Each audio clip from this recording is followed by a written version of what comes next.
Bonjour à tous.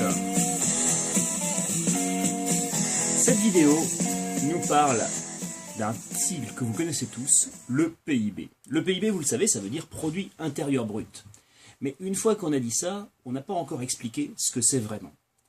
Alors pour parler du PIB, si on parle du PIB, c'est parce qu'on veut répondre à une question. Comment mesurer la richesse d'un pays? Alors on peut demander aux habitants de compter leurs sous, on peut compter le nombre de voitures de luxe, on peut mesurer la taille des gratte-ciel, on peut compter le nombre de lingots d'or par habitant, enfin on peut faire plein de choses, mais tout ça, ça reste quand même assez approximatif. Non, en fait vous le savez tous, pour mesurer la richesse d'un pays, on utilise un indicateur statistique qu'on appelle le PIB, le produit intérieur brut. Alors il faut qu'on comprenne ce que ça veut dire. Le produit intérieur brut, c'est un produit, c'est-à-dire la richesse qui est produite en un an sur un territoire, la valeur de cette richesse. Ça veut dire que ça ne prend pas en compte toute la richesse. Ça ne prend pas en compte notamment la richesse qui est déjà là, qui a déjà été produite par le passé et dont on profite encore, que ce soit les bâtiments, les vieilles voitures, les trésors cachés dans des grottes, la nature aussi, c'est une richesse qui est déjà là. Tout ça, on appelle ça le patrimoine, et ce n'est pas pris en compte par le PIB. Le PIB, ce qu'il prend en compte, c'est la richesse produite. Alors, cette valeur de la richesse, c'est les voitures qui sont produites dans les usines d'un pays, c'est les menus des restaurants, les plats qui sont faits dans ce restaurant, c'est les carottes qui sont cultivées, c'est les chaussettes qui sont tricotées par les petites mains, c'est les coquetiers qui sont sculptés par les artisans, c'est les iPhones, les iPads, les iPods, les Pokémon, etc. Voilà, toutes les choses très importantes que produit l'économie d'un pays. Il y en a pour tous les goûts, forcément, on produit plein de choses et on consomme les richesses naturelles pour cela. Alors, cette production, il y a tellement de choses qu'il faut qu'on trie un petit peu. Et pour trier, eh bien, on sait qu'on peut classer la production en 3 secteurs. Vous connaissez primaire, secondaire, tertiaire. Alors faisons le point, le primaire, c'est la production de matières premières. C'est bien sûr l'agriculture qu'on représente ici sur ce graphique pour la population active française. L'agriculture, c'est-à-dire la production de matières, enfin les matières premières en général, de matières qui sont dans l'état dans lequel la nature nous les donne.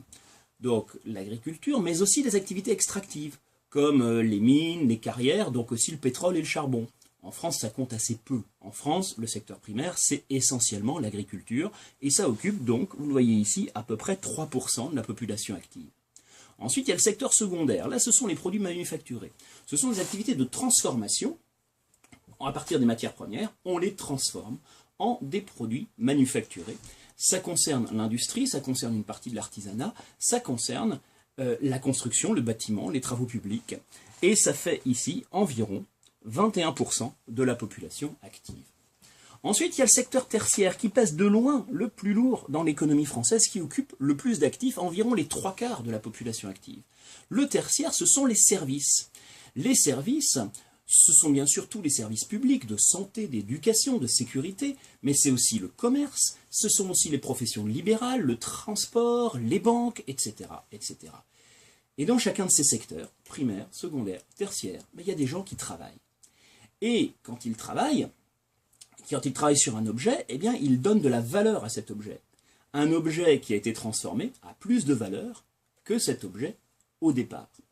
Donc, on ajoute de la valeur aux matières premières en les transformant.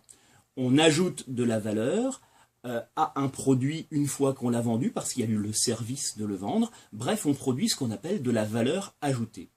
Et si on additionne toutes les valeurs ajoutées produites en un an dans un pays par l'ensemble des travailleurs, eh bien on obtient le total des valeurs ajoutées. On appelle ça le produit intérieur brut, le PIB. Ce PIB, ça fait beaucoup d'argent puisque c'est l'ensemble des valeurs ajoutées par l'ensemble des travailleurs d'un pays. En France, le PIB, c'est 2500 milliards de dollars environ, chaque année. Donc chaque année, ça veut dire que le travail des Français produit 2500 milliards de dollars.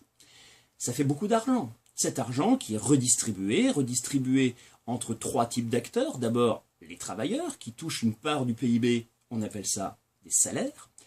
Ensuite, il y a les entreprises qui touchent leur part, on appelle ça les profits. Et puis il y a les pouvoirs publics, l'État, les collectivités locales, qui touchent aussi leur part sous forme d'impôts, de contributions, de taxation. C'est donc il est logique que si le PIB est élevé, eh bien les salaires seront élevés, les profits seront élevés et les impôts seront élevés. Et donc, ça fera plus d'argent pour tout ça. Alors maintenant, justement, quel est le pays qui a le PIB le plus élevé et qui peut donc profiter de toute cette richesse? Alors, on peut aller voir un graphique qui a été fait par l'excellent site Gapminder. Et ce graphique, ici, nous indique en ordonnée le PIB total. Donc tout en haut, vous avez les pays, chaque point représente un pays, les pays qui ont le plus haut PIB. Sans surprise, le premier, c'est celui-là, les États-Unis, avec, on peut le lire ici, environ 17 000 milliards de dollars. Chaque année, les Américains produisent 17 000 milliards de dollars. C'est un pays riche, et oui, ça fait beaucoup d'argent. Et le deuxième alors? Le deuxième, il est là, c'est la Chine, qui n'est pas loin derrière, qui a 16 000 milliards de dollars. Question. La Chine est-elle un pays riche? Il y a quand même 200 millions de Chinois qui vivent avec moins de 1,25 $ par jour. Non, la Chine n'est pas un pays riche. Et pourtant, c'est le deuxième PIB du monde. Alors, il y a quelque chose qui ne va pas. Si on prend en compte le PIB, on arrive à des situations illogiques. On va prendre un exemple. Si on prend le PIB de la Chine, on l'a dit, avec 16 000 milliards de dollars environ, et le PIB du Luxembourg, qui lui n'est que de 46 milliards de dollars. Quel est le pays le plus riche? On le sait bien, c'est pas la Chine qui est plus riche que le Luxembourg. Si on regarde le paysage, on voit bien qu'en Chine, ils n'ont pas réussi à aménager le cadre de vie dans des conditions aussi favorables qu'au Luxembourg, où le cadre de vie témoigne d'une richesse beaucoup plus grande. Alors, le Luxembourg a un PIB plus petit, mais il est plus riche. Pourquoi? On le sait. C'est parce que la Chine, certes, elle a 16 000 milliards de dollars, mais elle doit les partager chaque année entre 1,4 milliard de Chinois. Alors que Luxembourg, ils n'ont peut-être que 49 milliards de dollars, mais ils doivent les partager entre 600 000 habitants, c'est-à-dire à peu près la population de Strasbourg. Donc évidemment, ça fait beaucoup plus par personne. En fait, vous comprenez que pour mesurer la richesse d'un pays, le PIB ne suffit pas. Il faut le PIB par habitant. On divise le PIB total par le nombre d'habitants. Et là, les choses rentrent dans l'ordre. C'est ce qu'on voit si on retourne sur le graphique de Gapminder. On voit que le Luxembourg, par exemple, qui se trouve ici, voilà, tout petit. Bon, le Luxembourg, il est au 103e rang mondial pour le PIB total, donc au même niveau que la République démocratique du Congo ou le Salvador. Ça fait un petit PIB qui est au même niveau que des pays pauvres. Oui, mais son PIB par habitant, il est de 89 000 dollars. C'est le deuxième du monde, après celui du Qatar, qui se trouve ici. Donc, le Luxembourg a un PIB par habitant très élevé, c'est un pays très riche. La Chine, en revanche, a peut-être un PIB total très élevé, mais un PIB par habitant qui, lui, n'est que de 12 000 dollars par habitant. Ça ne suffit pas à en faire un pays riche. Quant à la France, eh bien la France, elle est là. La France, elle a un PIB par habitant de 37 000 dollars chaque année. C'est-à-dire à peu près 3 fois la Chine. Les Français sont 3 fois plus riches que les Chinois. Donc en France, on dispose chaque année de 37 000 dollars pour redistribuer entre les travailleurs, les entreprises et les pouvoirs publics. Et qu'est-ce qu'on en fait? Les travailleurs, avec leur salaire, avec leurs revenus, ils consomment, donc ils font tourner l'économie.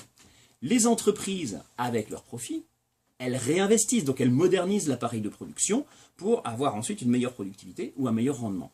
Quant au pouvoir public, avec les impôts qu'ils touchent, eh bien ils construisent des infrastructures, ils développent des services publics. Donc logiquement, quand un PIB par habitant est élevé, eh bien le pays qui en profite a des chances de se développer encore plus.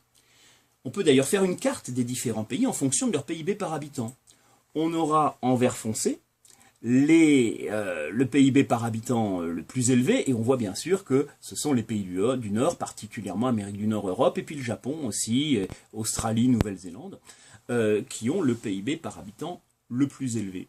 Et on représentera en blanc les pays les plus pauvres qui ont un PIB par habitant en dessous de 3 000 dollars chaque année. Et c'est bien sûr en Afrique noire qu'ils sont les plus concentrés. Donc, le monde est divisé de cette façon, et on voit que la Chine, elle, eh bien, se tient tout juste dans la moyenne avec ses 12 000 $. Elle a beau avoir le deuxième PIB du monde, son PIB par habitant reste très moyen. Donc, récapitulons. Le PIB total, c'est un indicateur qui est utile, mais pas pour mesurer la richesse. Le PIB total, il permet de mesurer l'importance économique d'un pays, c'est-à-dire sa puissance économique. La Chine, par exemple, c'est un pays pauvre, peut-être, parce que son PIB par habitant est bas. Mais son PIB total est le deuxième du monde, du coup, la Chine a une grande puissance économique sur la scène internationale, elle a un grand poids économique. Le Luxembourg est très riche, lui, mais il n'a pas un grand poids économique sur la scène internationale. Donc pas de confusion, si on veut mesurer la richesse d'un pays, on prend en compte non pas le PIB total, mais le PIB par habitant.